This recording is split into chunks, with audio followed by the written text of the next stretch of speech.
Welcome to Interview Ninja Step 27. We're going to talk about the 3 ways of accelerating your effectiveness in a modern society. And then we're going to talk about the power of your imagination to visualize for positive and negative thinking, and just how much you can use your imagination for very positive outcomes without just being in fantasy land. Imagination and your beliefs are what actually drive your behavior. And in this step, we talk far more about how you can get control of that whole process. My time and what I struggle to do is the numerous projects that I take on for myself and other people. Okay. I've stopped doing, I used to record other people's music and then produce it for them for free. Each one of their tracks would take me about 8 to 10 hours. I've stopped doing that now because that took up a lot of my time. Okay, so now that's an example of what's called OPT, all right, which is other people's time. So yeah.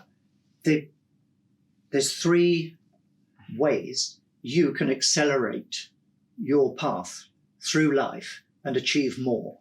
This again comes to leadership. Okay, it's OPR, which is other people's resources. We are borrowing this camera and this mic. We are exploiting, using, taking advantage of, I prefer, the fact that other people have these resources. So that's OPR, other people's resources, and we're using them. Which is great, but as long as we can get access. Otherwise, we're going to have to acquire them for ourselves, or find someone else who's got similar resources, and we can use OPR again with something else, okay?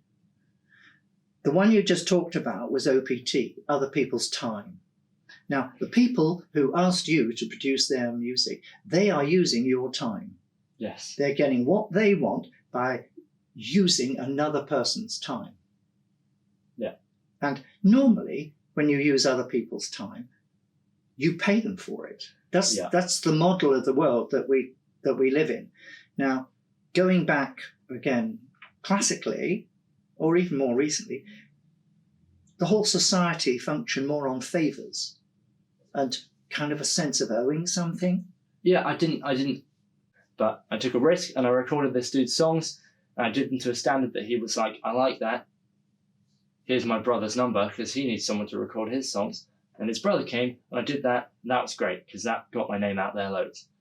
Charity work and stuff like that. I mean, we all have needs. A lot of people have needs to be fulfilled by other people. They need recognition. This is the way they have been scripted in their life. So they'll go out and they'll do good works. Sometimes at great risk to their own lives, but their need to get that "you are wonderful," what Alexander calls tokens, is such that they'll sacrifice, give, use their time just to help other people, and that's great as long as you don't compromise your own happiness in doing it and suddenly find you run out of time. Especially what you'll find is there's people out there, some of whom are a lot more needy than others. And they look for someone. They look for shoulders to cry on and be needy. But they're not actually changing. That's it. That's their pattern of behavior. Their comfort zone is sitting with people and asking for their advice, which they're not going to use. Yeah. So OPT, other people's time. Are you using other people's time to your advantage? Or are they using your time to their advantage? Or in the example you just gave me, it was good use of time. There's in this world of LinkedIn and contacts and reference, what you were doing was actually, that's a lot of your personal power at this stage. It's going to have to come from that sort of thing. Yeah. I mean, it was a risk, but I'm glad I did it because in the end I got something out of it. But now, it's going to be frustrating for people watching this because, in a way, we're kind of meant to be watching the video, the intro. But what I'm doing is using the fact that we are one-on-one.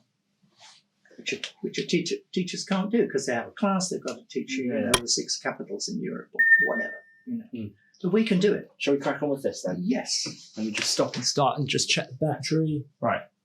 Let's continue. Let's keep to the camera talking confidence.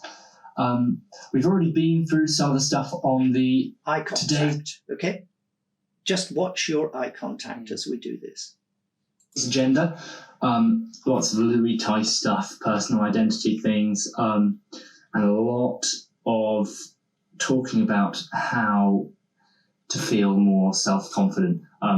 I'd say today has definitely helped me a lot more than any of the other days have. Not to say they haven't helped me, but specifically the things we've talked about today. I don't like how I'm sat like this. A little bit, not in that particular frame. Yeah, I am feeling a lot. Okay, stop it again. I feel like I'm caving in on myself in.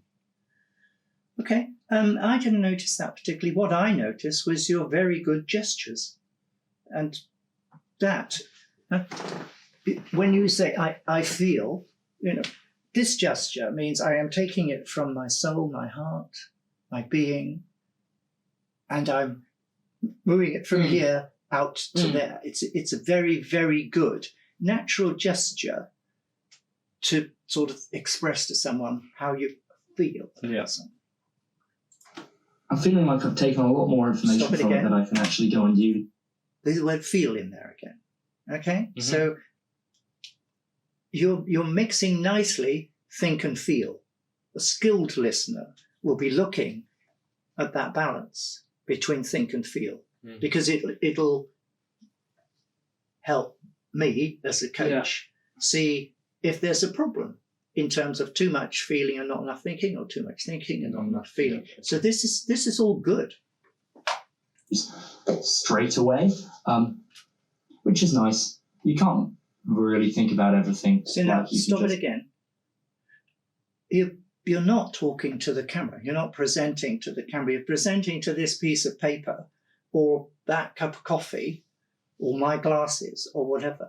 And the reason for that is you don't, in this, and this is the last time you'll do it, because when you do it next time, you will have a vision of your audience. So we had a bit of a discussion about what's the audience. So some people think of the camera as their best friend. Yeah. Some people, worst thing you can do is think of it as a parent or an authority figure. Yeah. Right. You want to be comfortable. Again, we'll come to it in transactional analysis, parent, adult, child. Okay. So when you're doing a presentation like this, you want the adult to adult mode of communication. So you should visualize that the camera or someone a foot or two behind the camera, depending on what you want to do with your eye contact. I quite like talking to the camera, but visualizing it as, I quite like visualizing it as someone I haven't met before, but I want to build a relationship with. Okay. I want someone I want to be interesting to.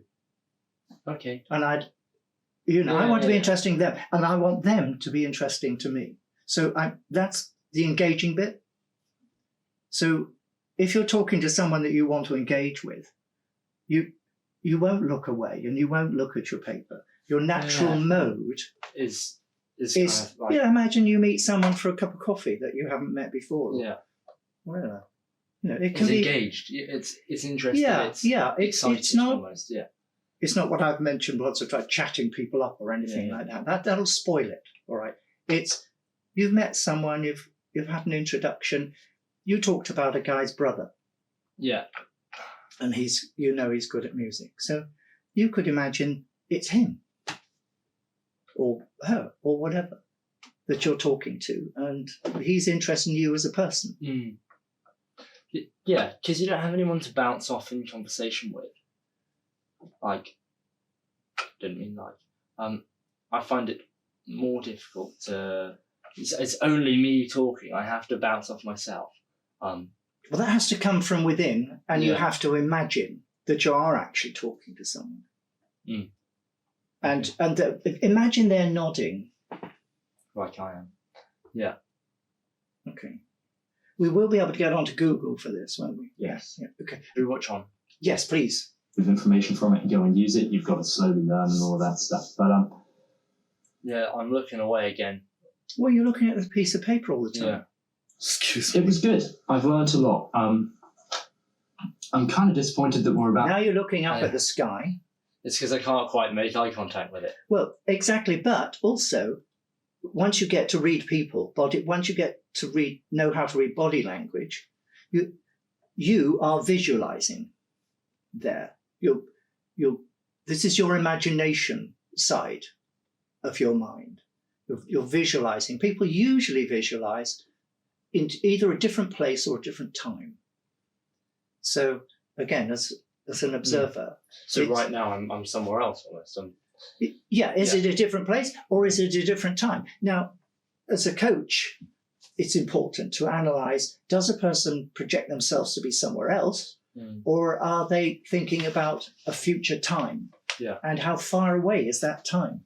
Because if the time's too far away, they're escaping into one day never. Yeah. We really must have lunch. Yeah. One day. Yeah. Or when Louis came in a couple of sessions back and said, there's this guy in the village and he's got a first class, he's just got a first class degree. And he was keeping it loose. And if you watch that back, you'll see I drilled down on that and I tried to make that here and now. Yeah. Where is he? Yeah. Let's go and see when are him you now. available? Yeah. Availability? Can we join the dots? Where's the action? Will you call him? Yeah. Can we set a time? I tried to funnel it down to actually make it I've run out of time. Yeah. And Louis dodged and dodged and dodged because he wasn't actually comfortable about making it happen. Yes. But then he did. He went away and found out that the guy was at work. So he did do it. But I stopped it being like totally vague. Yeah, and kind of gave it more of a sense. Tried to grip it and make it happen. Yeah. And it could have happened. If the chap hadn't been at work, it could have happened. And within half an hour or whatever, you could have been meeting that person and you could have got something really positive out of it. It was a bluebird. And bluebirds, you have to net them in the nicest possible way and put a little ring on them, connect them into LinkedIn, and they're part of your network. Yeah. When you use your imagination and visualize, it is your subconscious testing out various alternative scenarios. And you can take control of that whole process rather than being a victim of it.